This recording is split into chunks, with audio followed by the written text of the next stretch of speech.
Welcome everybody to a very special class on why your customers don't hear what you think you're saying. I'm Andy Brown. I will be your instructor for this very special continuing education class. And is everybody ready for some fun? Yes. 3, 2, 1, drum it.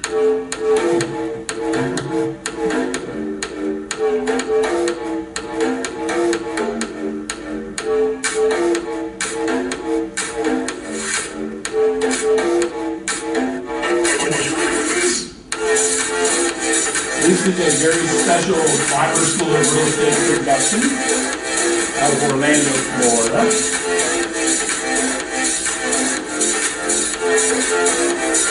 Pass that back to the girl at once. Hi, my name is Andy. I'm a real estate agent. Hi, Andy. And sometimes I want to wring my customers' necks.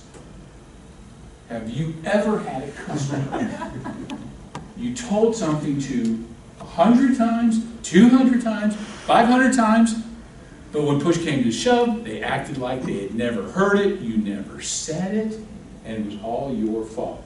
Yes. Do you know what I mean? Oh, yeah. Yes.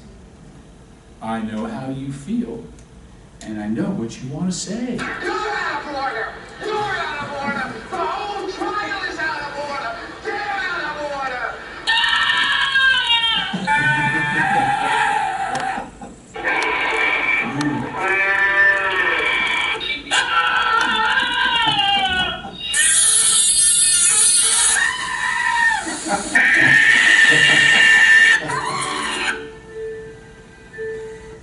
But you can't. You have That's to a great say, question, but thank you for asking. And that's a great question, but thank you for asking. Bill, And that's a great question, but thank you for asking. Nate, And that's a great question, but thank you for asking. Courtney, And that's a great question, but thank you for asking. Jen, And that's a great question, but thank you for asking. And Josh. that's a great question, but thank you for asking. Well, the issue is it's not really their fault. It's our brains. Our brains are pathetically limited. Our brains can only take in so much information.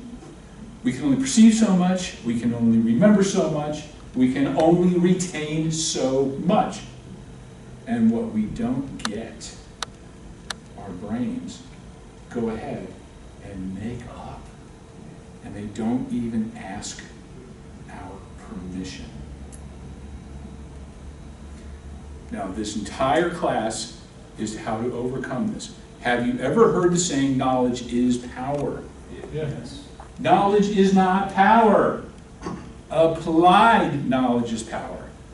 I'm about to teach you some unbelievably powerful new ideas and concepts and tools you will not get anywhere else. But if you leave here and don't do anything with it, you have wasted and squandered the opportunity. So we're going to be talking about our human physiological limitations, our brain's processing limitations, and something magical called inattentional blindness. Afterwards, we're going to brainstorm and discuss some ideas for later that you can take out of here and use so that you can be better real estate agents and give more customer service to your customers' limited processing power. Now, how did this get started? My son is quite an accomplished singer. He started when he was 4 years old. When he was in high school, he ran the talent show for 4 years. As a senior, he decided he was going to assemble his favorite musicians in the school, some of his best friends. And he was going to sing some songs he really wanted to sing. So he got up there, and I was very proud. And the first song he sang was Black Dog by Led Zeppelin. Now, I know I'm showing my age. How many people here have never heard the song Black Dog? Show your hands. It's beautiful. So all of you have seen it. Now, I want you to listen to the beginning of it. Oh yeah, Daniel knows it. Hey, mama said the way you move gon' make you sweat, gon' make you groove.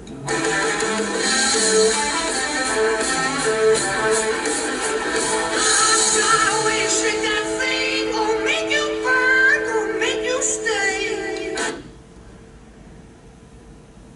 My son is a professional singer, but I noticed he had the words in front of him. So after the show, I said, Hunter, that sounded great, but why did you have the words on a piece of paper in front of you?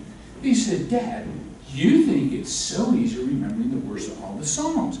How many times have you heard that song? I said, I don't know, about 1,000 times. He says, okay, great. How does the second verse go? And I promptly went. He said, go ahead. And I said, wait a minute, give me a second.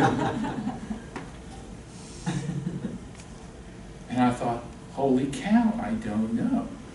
How does the second verse go? Josh, how many times have you heard Black Dog? Thousands. Thousands. Sing. Never. Jen, you didn't raise your hand. Bill, how many times have you heard Black Dog? Daniel? Honestly, it's a solid 100 times. How does the second verse start? Does anybody think they know? Isn't that crazy? We've heard it thousands of times. And all of a sudden, we can't recite the second verse. Now, listen, I don't want you to be able to not sleep tonight.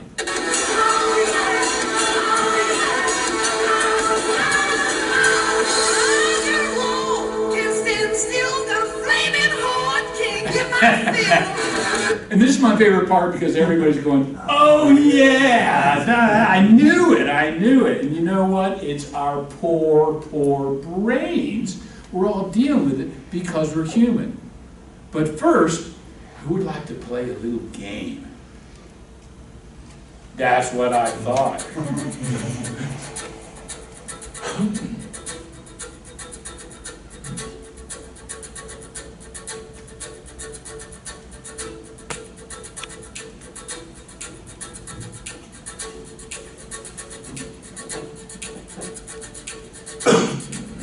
Let me know if I'm distracting you while you're trying to find the animals.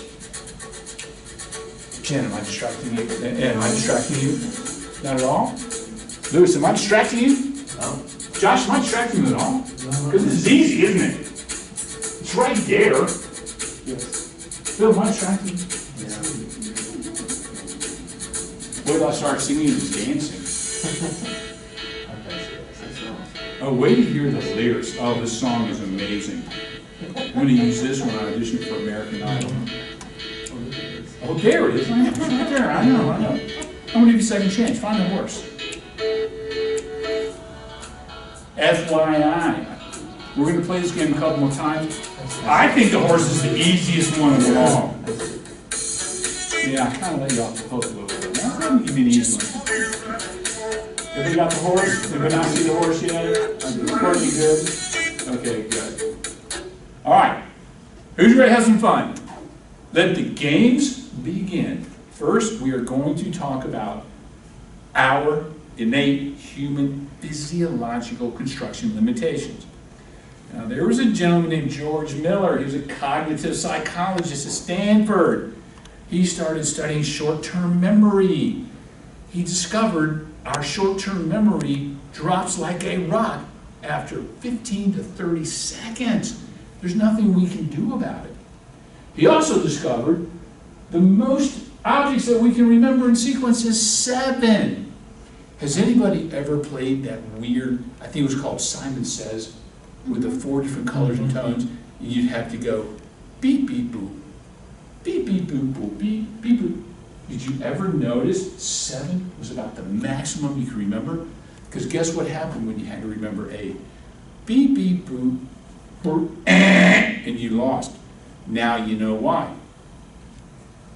I call that our human objects capacity channel. Jonathan Cohen, another researcher, Princeton University. He was researching memory. He discovered we have about 7 objects max also. He validated the research, but he was actually working for Bell Labs and AT&T. And now you know why. Phone numbers only have 7 digits.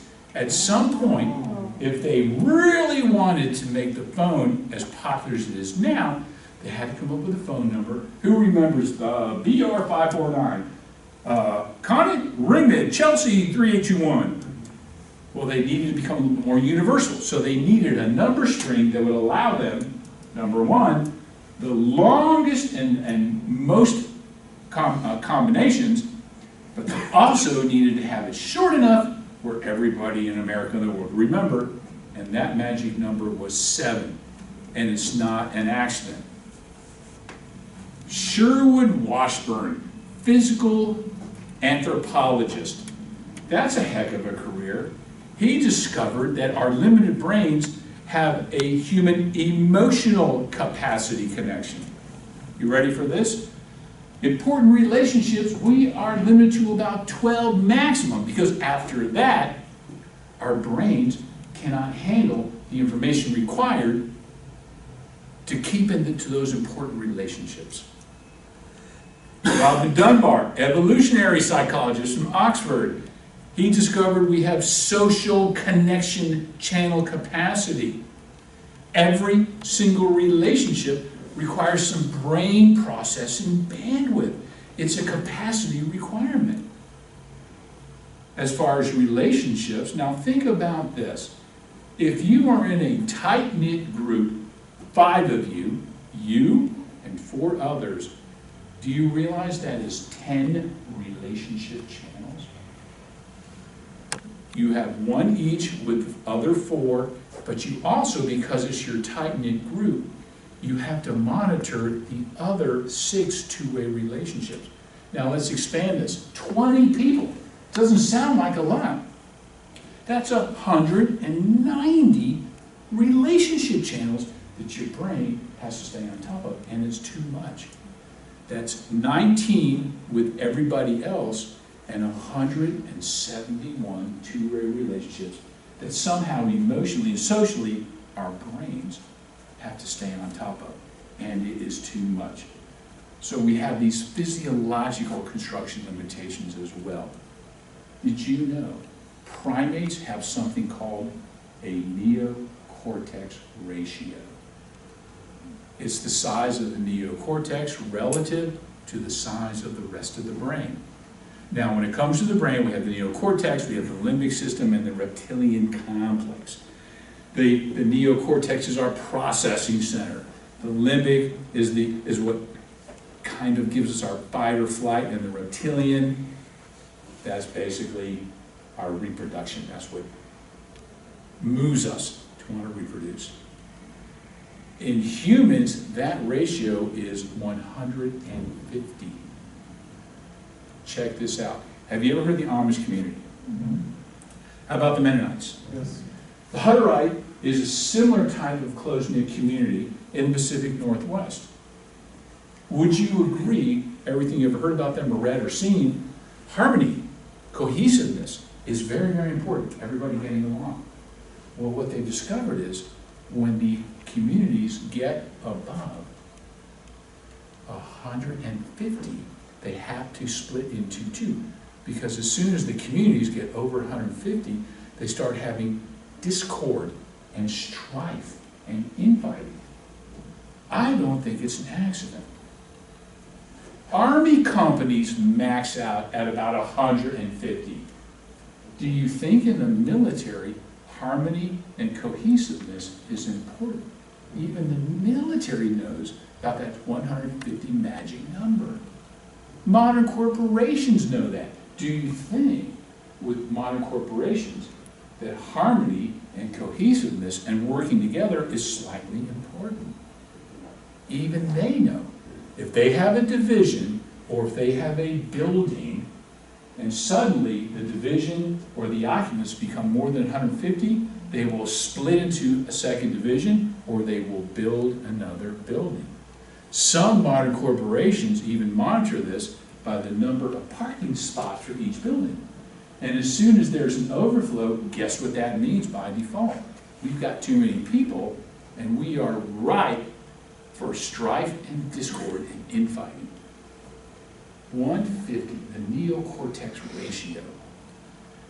Human physiological construction limitations. We have an object's channel capacity. We have an emotional connection capacity, and we have a social connection capacity. after these capacities are maxed out, our brains start to work against us. And it's all based on evolution. It is the size and the proportions of our brains. Sadly, there's not much we can do about it. But it gets worse. Our processing power is limited. But first, who's ready for a little more fun? Yes. Ready to play the game again? All right. You feel ready? Just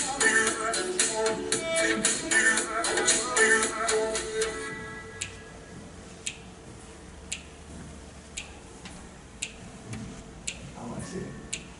Did you get it? Are you sure? Because this one's a little tricky. That's it. Nice, good for you.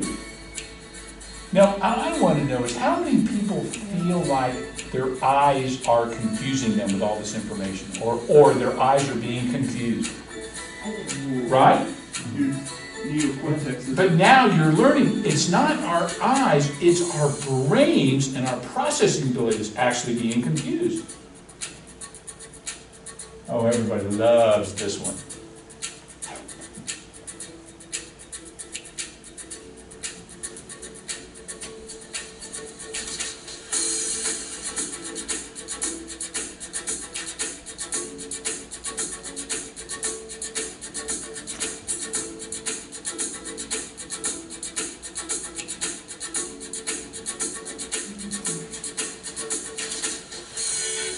Easy, isn't it?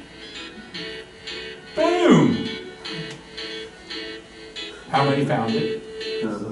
Good for you. All right.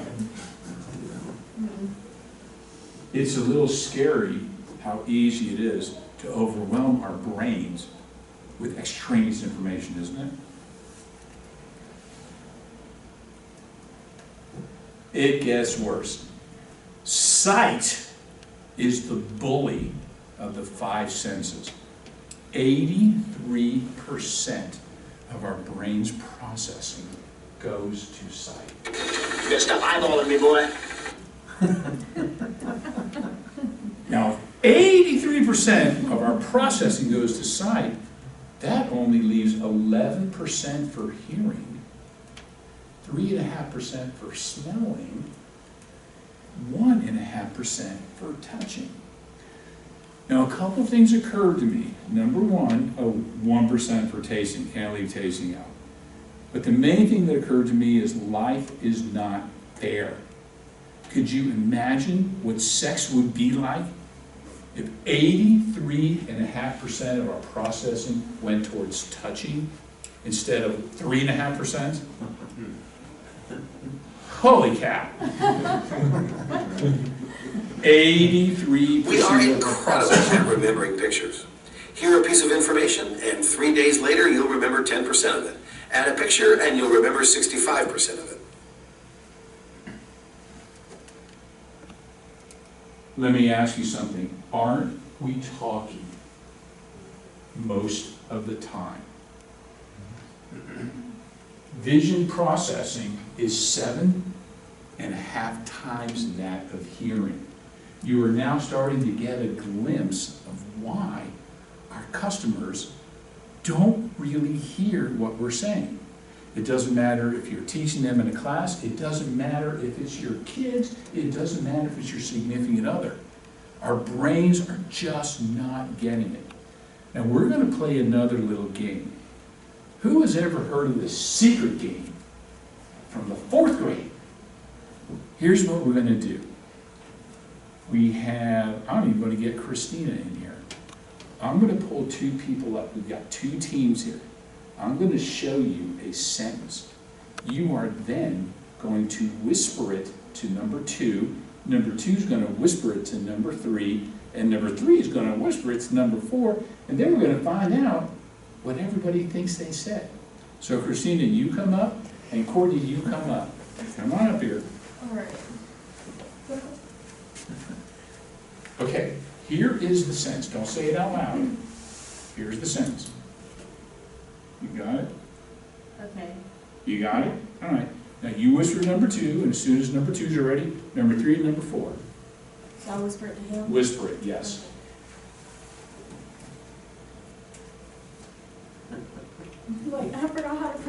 Do the best you can.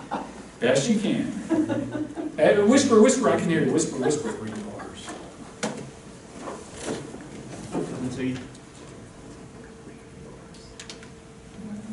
No, okay, here we go. Got it? Does whisper mean something different now in the age of Gen Z? Bill, I need to whisper something to you. Don't tell anybody. All right, Jen, what did you get? Nope, game's up. What did you get? Reading, writing, arithmetic, 3 R's. What did you get? Reading, writing, arithmetic. That's it? That's it? Yeah. Okay. You were close. And by the way, if you ever notice 10 people when you're at a party at your house and people are drinking, it is hilarious. What it actually said is reading, writing, arithmetic, the 3 R's. Oh. Reading, writing, arithmetic, the 3 R's. And I kept it short on purpose, just to make a point. We don't always hear what we think someone else is saying. All right. You ever heard of a blind spot? Yeah. By the way, that is an actual blind spot. All of our representatives are currently busy. Please stay on the line, and your call will be answered by the next available representative. I'm sorry, that's a black hole. That's very, very good one. Tell me if you recognize this. You were in my blind spot. I'm your blind spot. And my job is easy. Hide big things. You're good.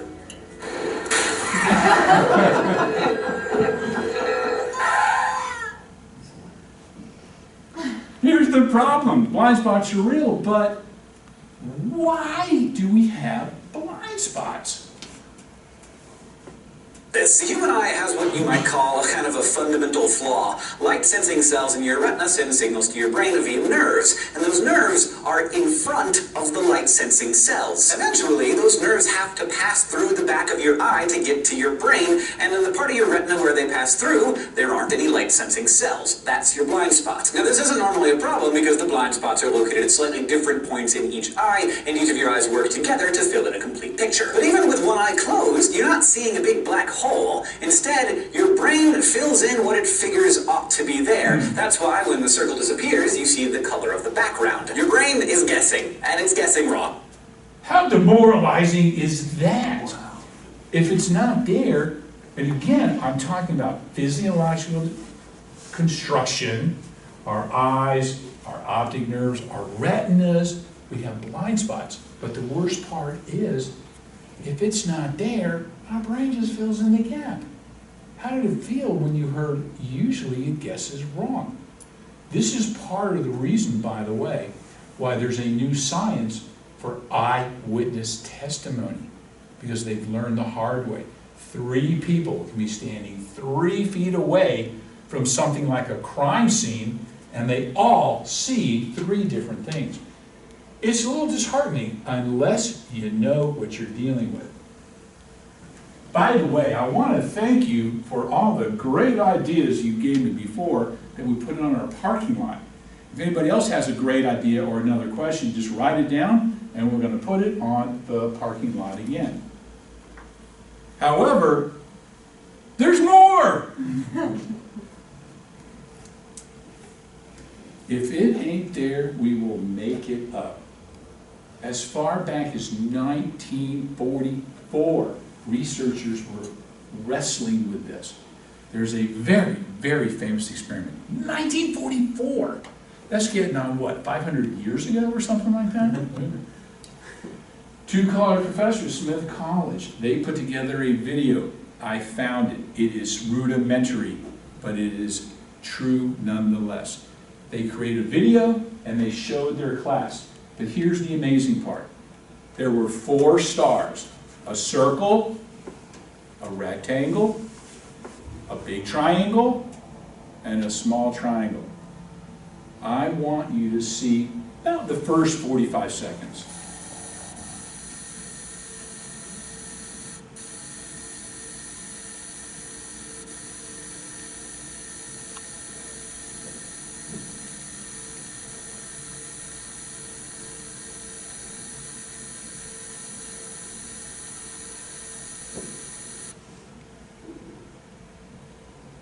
what was going on? Can somebody tell me what the purpose of that was? What were they trying to do in that animated video?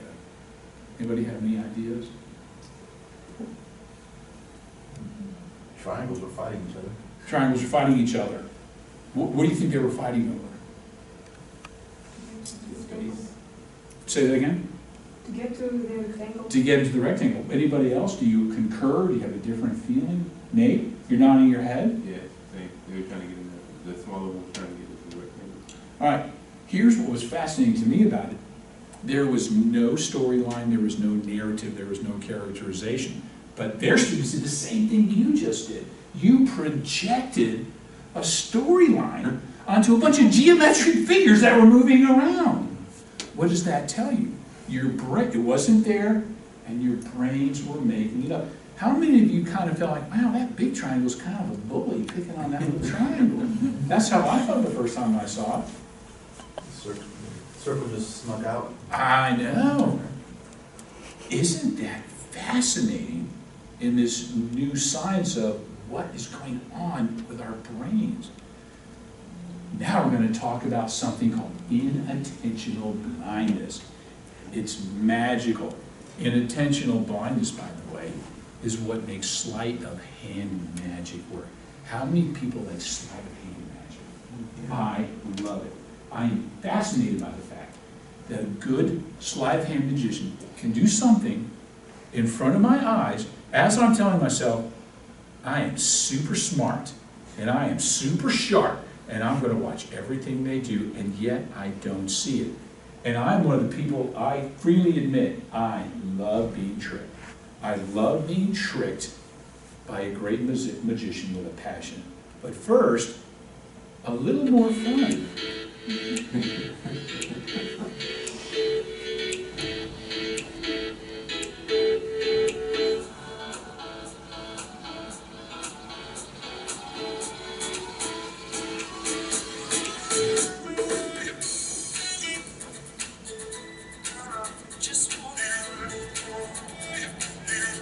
Aren't these awesome lyrics, by the way?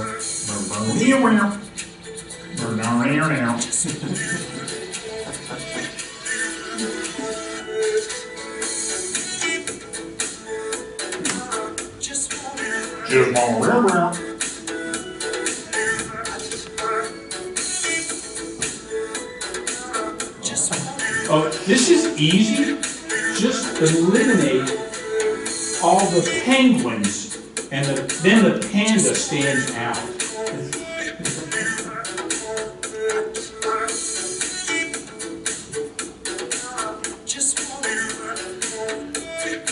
That reminds me of a joke. One of my dad's favorite jokes about a cowboy that could count to perfection how many cows were in a herd. He said, how do you do it? He said, well, it's easy. I count all the legs and divide by 4. How'd you do? Did you find the penguin? No. Or the panda? No. That's because you kept on looking at the penguins. I told you, just eliminate the penguins. Back to inattentional blindness. Let me tell you something. Scientists know about inattentional blindness. They actually study it. I'm going to show you a brief university demonstration on inattentional blindness. It is fascinating. We're going to do a demonstration how we can use it to understand misdirection and magic. What I'd like you to do, Joy, is to follow my finger as I move around. And hopefully what we can see is that the blue So that circle is literally where the subject's eyes are. Now, I imagine that the blue dot is somewhere around my face, as we generally tend to look at other people's faces a lot when we're listening and we're having a conversation. Do you agree? Look at the faces. Now, what I'm going to show you now is a very, very short magic trick. This is a magic trick that I've been using for many years now to try and get insights, really, into why people miss things. Now, can you all see the table? Yeah? Now, I'm going to leave it up to you. So we've got Joy hooked up to the eye tracker. So you can watch me here, or you'll be able to watch me through Joy's vision, and at the same time also see where Joy is looking. So I'll leave it up to you. The magic is really very, very quick. So are you ready? Yes. Yeah. Okay.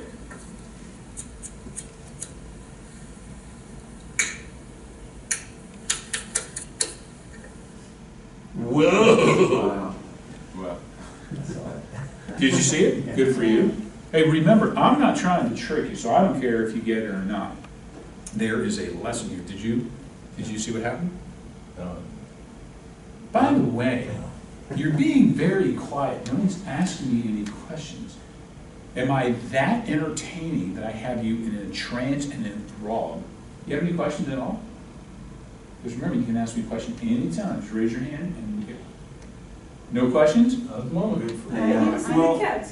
Now the question is, what happened? What happened? And so we can use this type of technology to really get insights into why people miss things. And so if we now play it back, what we can see is that items are generally very specific, so there's really very little faffing about. As he said, you're using your FREEA capacity, so looking at the face, and here Joy is being beautifully misdirected. But one of the really surprising things about a lot of this research on misdirection has been that all intuitively you think that if you're looking at something, well, surely you should be able to see it. There's often very little relationship between what people are actually seeing and where they are looking. Ouch! There's often very little relationship between where people are looking and what they are seeing. That gave me chills the first time I heard it. Now I have a question for you.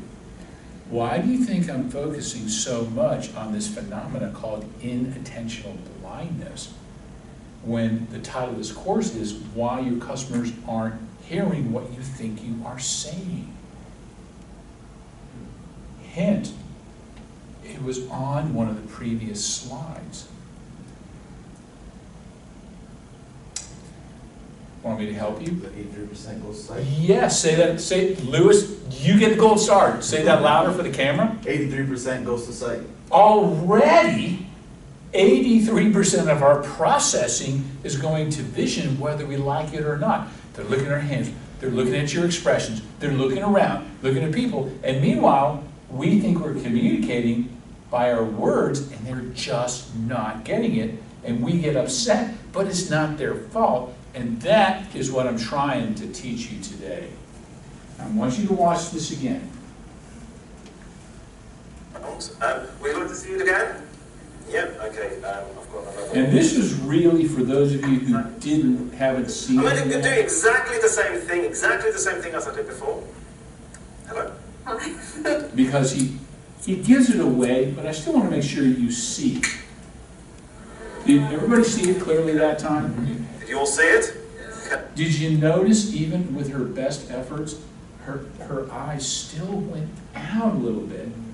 That's a lot of how magicians use inattentional blindness. Possibly the most famous inattentional blindness experiment ever has to do with the selective attention test. It has to do with a group of basketball players, two groups wearing different jerseys, all coming in with basketballs. I'm going to play this for you. If you have seen it, great. Don't say anything. If you haven't seen it, half of you are in for a treat. It works on half of the people. It worked on me the first time I saw it, and I'll tell you what my instant reaction was after you watch this. But would you like a little hint? Yes. Yeah. Okay. You have to really focus on the basketballs. This is a test of selective attention. Count how many times the players wearing white pass the basketball.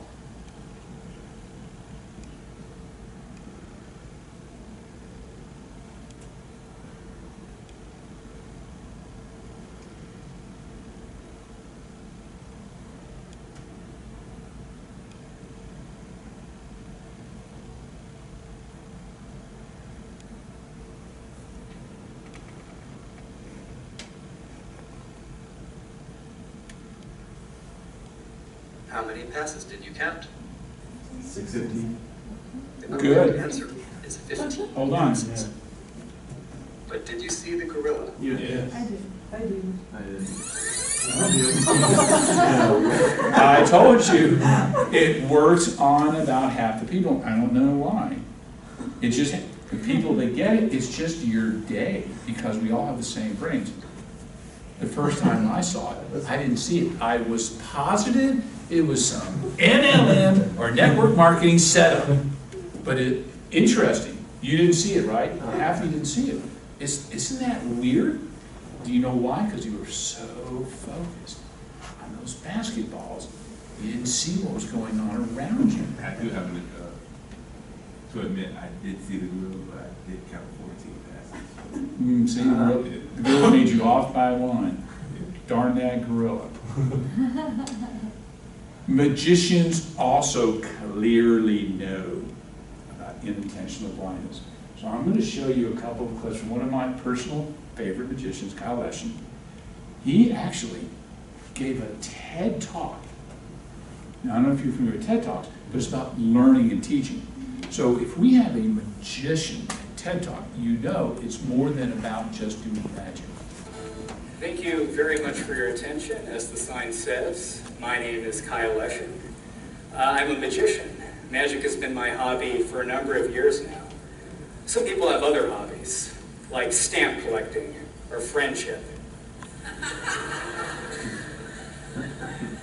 But mine is magic. I will start with a cheap visual stunt to grab your attention and cover the fact that my act is devoid of any intellectual content. Rivet your focus onto the handkerchief. Kind of like this class. Now, some of the more astute among you may have realized that a transformation has taken place. You see this guy? It starts off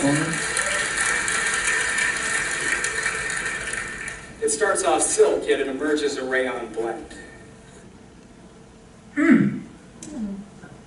I want to tell you something. I have been studying sleight of hand magic for 2 years now.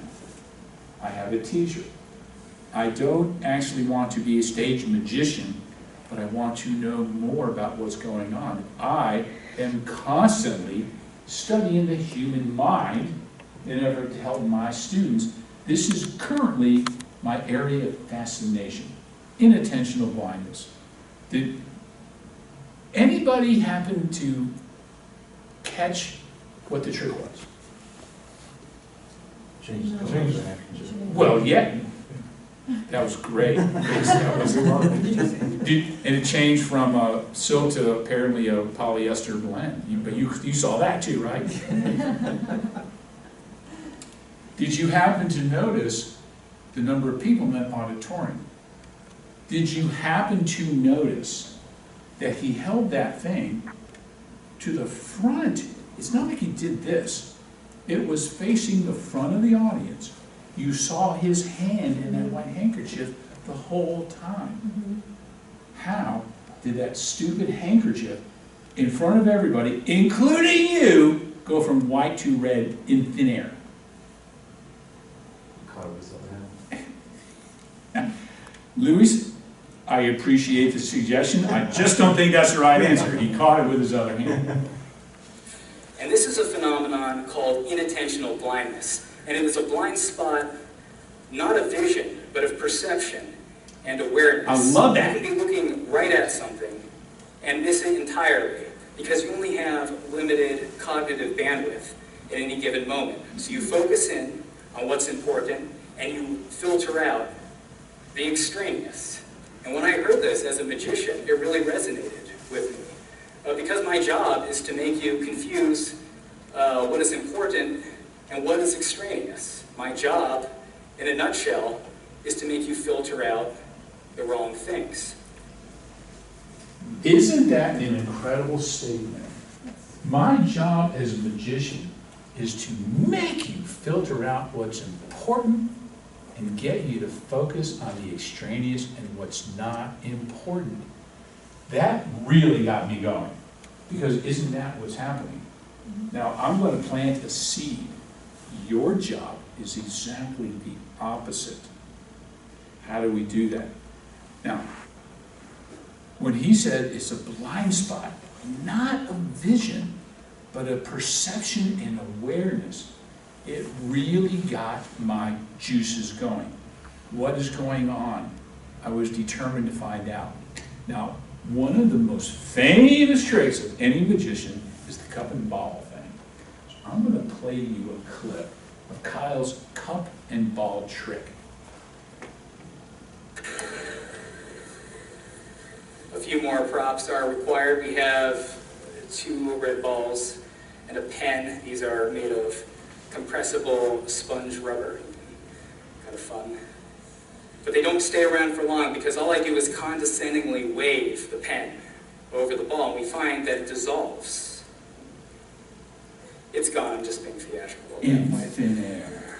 Next ball disappears in full view. And then it jumps back to beneath the cups. I love this. And now a number of rapid effects in tight succession to up my miracle to verbiage ratio. I will attempt to fracture your focus across this confined arena. First, we will pocket the sponges, and I will make the ball return to the cup. Not that one, this one over here. Oh, you're kidding me. I can make this one appear too. Just an unnecessary flamboyant little tap is all it takes for the ball to jump back. And now you're all privy to one of the most sacred moments in a young sponge's life, the point in which it first undergoes mitosis. Watch the ball as it severs into 2 identical copies, fiber by fiber, strand by strand. And now, one last feat before the grand finale. I'll put 1 ball in each hand. Sir, would you mind saying which hand you like more, A or B? A. Thank you for not hesitating. Some people hesitate, as if this is a decision of any consequence whatsoever. You say A, the ball melts away, like this, and when you watch down here, the balls reconvene up here, leaving us just back where we started. Now, the question you should be asking yourself at this point is, what does this have to do with inattentional blindness? What does this have to do with looking directly at something and missing blatant activity? And the answer to that is yes. What is the answer to that question? Anybody else's brains that are going at 100 miles an hour? Anybody have any thoughts? Where are they going? Well, how is it possible to look at something and not see what's really going on? That is really the question. Blind spot. Can't keep up. Isn't that crazy? It's a thick thumb. Well, now you know blind spots. But what do you think is going on with you? Did everybody watching that very carefully? Mm-hmm. Now, what I'm going to do, I'm going to take you back to just before Kyle lifts each cup for the last time. And then I'm going to let it run through to the grand finale. the sponges, and I will make the ball return to the cup. Not that one, this one over here. There's the back cup. You can make this one appear too. Just an unnecessary flamboyant little tap is all. And there's the front cup. Last time. Put it Now down. you're all privy to one of the most sacred moments in a young sponge's So we life. suffer through the The point in mitosis which part it first again. undergoes mitosis. Watch the ball as it severs into two identical copies, fiber by fiber. Strand by strand. I have this part memorized. I've seen it so many And times. now, one last feat before the grand finale. Sir? I'll put one ball in each hand. Sir, would you mind saying which hand you like more, A or B? A. Thank you for not hesitating. Some people hesitate, as if this is a decision of any consequence whatsoever. I love that. Keep waiting for them to say You B. say A, the ball melts away, like this, and when you watch down here, the balls reconvene up here, leaving us just back where we started. Now, the question you should be asking yourself at this point is, what does this have to do with inattentional blindness? What does this have to do with looking directly at something and missing blatant activity? And the answer to that is that these sponges are not the stars of this trick. They serve the same function as the basketball. in the gorilla study. They were just here to draw the gaze. The real purpose of this trick was to do something far bolder. Because beneath these cups thoroughly scrutinized, cups that have never left your view, we find citrus fruit. Oh my Not gosh. one, not two, but three citrus fruit. You rocks gotta be full of kidding limes me. with the density of diamonds. Thank you very much. Wow. Wow is right. I still want to know, where did the 3 lines come from? Not 2, 3. And the answer is inattentional blindness. It was right in front of our eyes. We just didn't see it. Now, before I go on, are you enjoying this presentation so far? Yes. It's something new and different, isn't it? Making you think. Yeah. Does anybody please have any questions? No one's asked me a single question yet. I'm going to get downgraded by the review committee if you don't ask me some questions. Where do you Ask get me the lines anything. from? Yeah, What? on the Neo. Hold on, Louis. I think this is a good one. Where do you get lines from then? Louis, is it Louis or Louise? Louis. Louis. That was an excellent question. Thank you for asking that. In case you didn't hear, I'm going to restate it. Louis asked, where did he get the lines from? I guess it's magic, I don't know. I keep wondering that myself. Daniel, were you going to ask a question? Yeah, I have a real interest in this, and I found it fascinating a couple of years ago. I found out about the neocortex and understand. Good for you. It's primarily a pattern matching computer. You're the first person that's ever said that to me. And how our intelligence set actually works through our neocortex. And in your presentation, it was referred to like a ratio. A ratio. Yeah, and I'd never heard that before. So Mhm. do you know more about that you referred to as the ratio?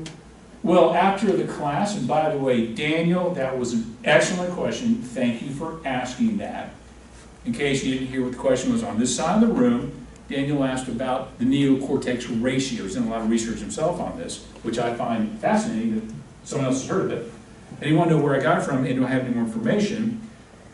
All I really know is that they discovered that probably Wayne Cadaver's brains, somehow they stumbled upon the fact that the neocortex, which is the big gray, what they call the gray matter, is 150 times heavier than the rest of the brain.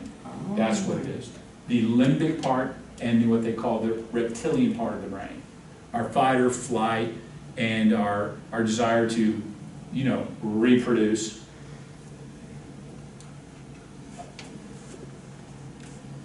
I'm not really sure if I have more research on that other than the offshoots I found about it that seem to reinforce the fact that it means something. That's all. Would that be Bill. Would that be the 150 true the number that Yeah, they're Amish and all that stuff? Is that where that comes from then? Again, excellent question, Bill. Thank you very much for asking that. In case you decided I didn't hear it, Bill was asking about the 150 with the Amish and the Hutterites and the corporations and the military. That's exactly what I was referring to when I said I don't know too much about the medical part of the 150 and the weighing of the brain with the cadavers, but I'm more focused on the fact that all of these tangential results can't be a coincidence.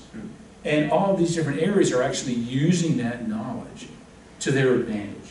That is the part that's fascinating to me, which says there's something there. It can't be a coincidence that our human mammal brains have that ratio through what?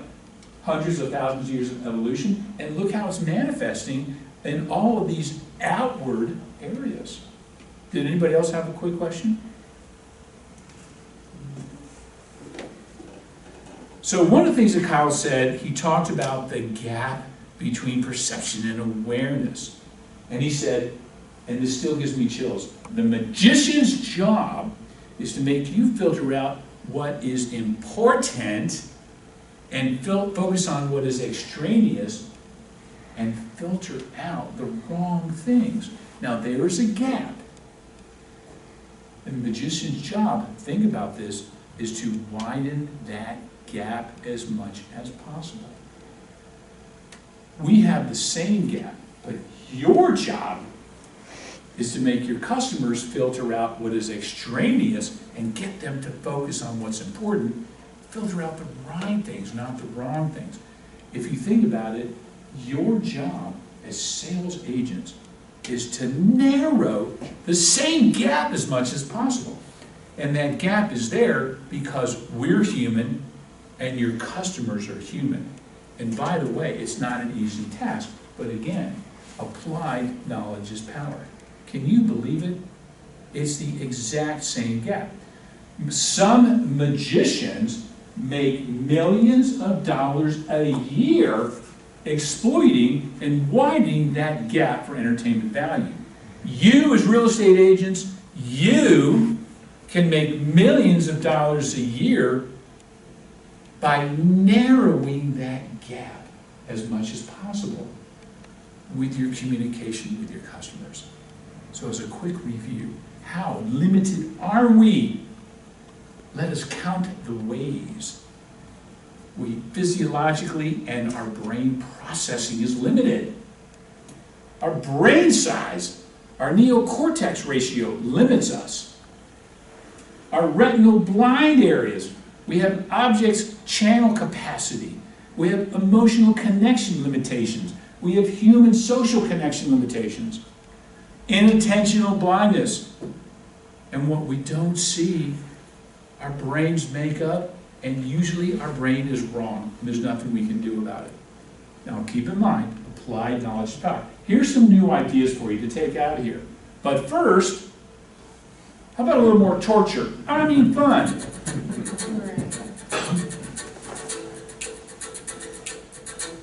This is my new favorite song, by the way.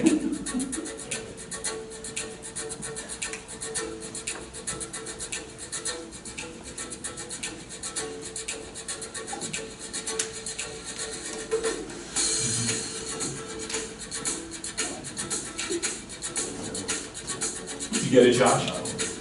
Good for you. You must have good eyes. I don't know, I missed one joke. I didn't see the bear, I still didn't see the bear. Oh, the cat was on the hard one.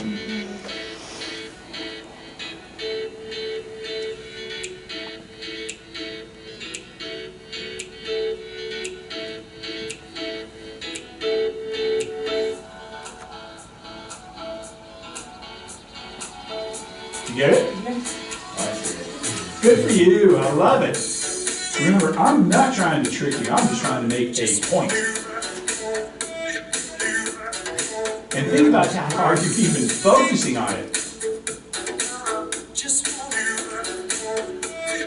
We all know we walk in the room looking for something, we're looking all over, and we don't see it's right in front of us, right? And we're not even really focusing on the way we think we are.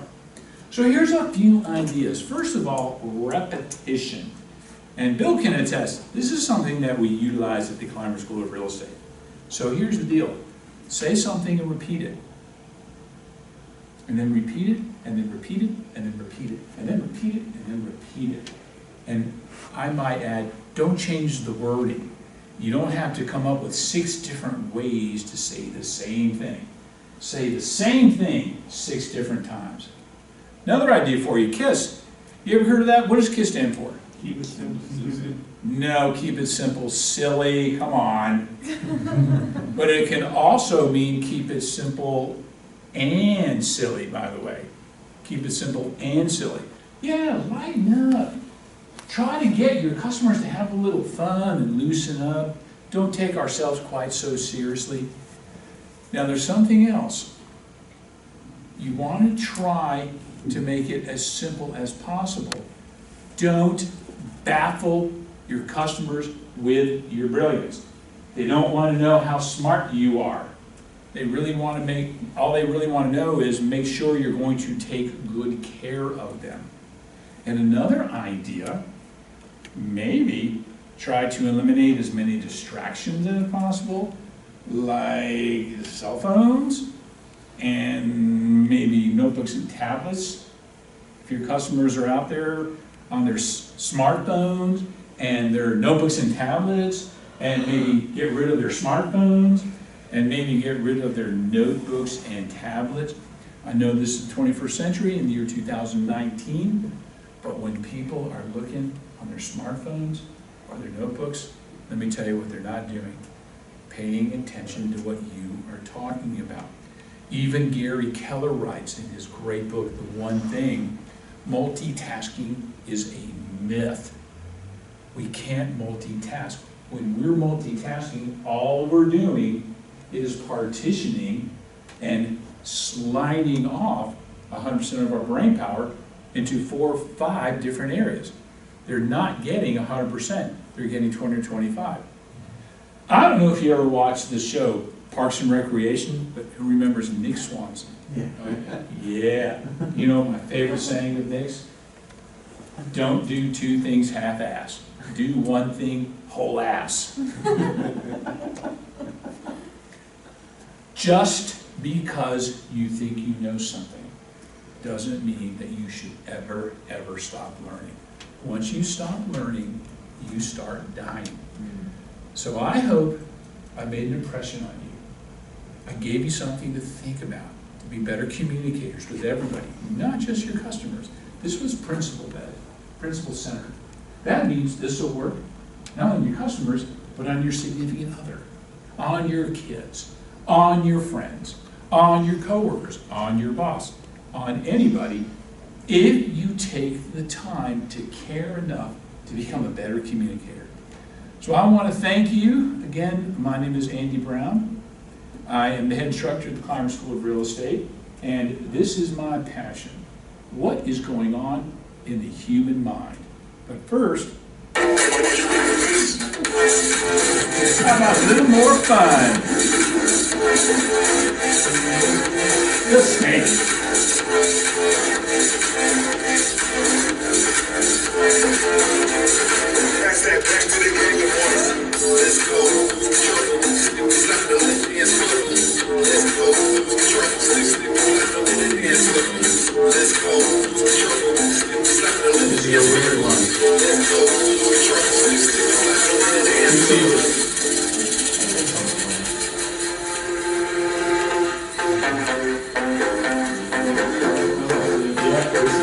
It's definitely there. Camouflage. This is a weird one.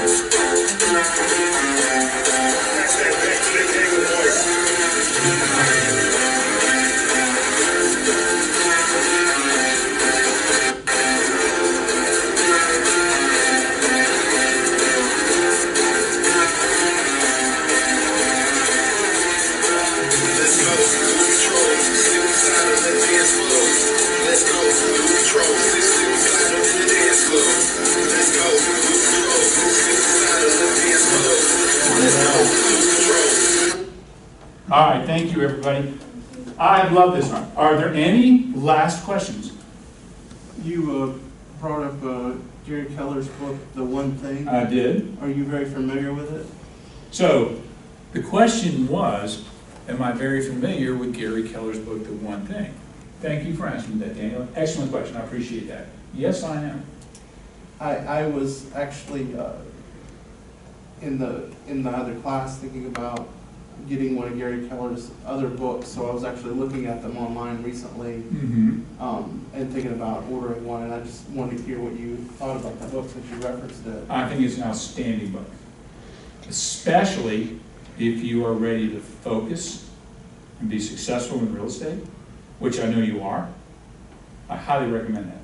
In fact, one of his more famous books is The Millionaire Real Estate Agent. I would actually counsel a friend like you to read The One Thing first and then The Millionaire Real Estate Agent. Excellent, excellent question. Anybody else have any last minute questions? Well, I want to thank you so much. Christina, is it 50 minutes? It doesn't say that, but I think we're good. Yeah. I'm going to take a chance and say, go ahead and stop it. Thank you so much.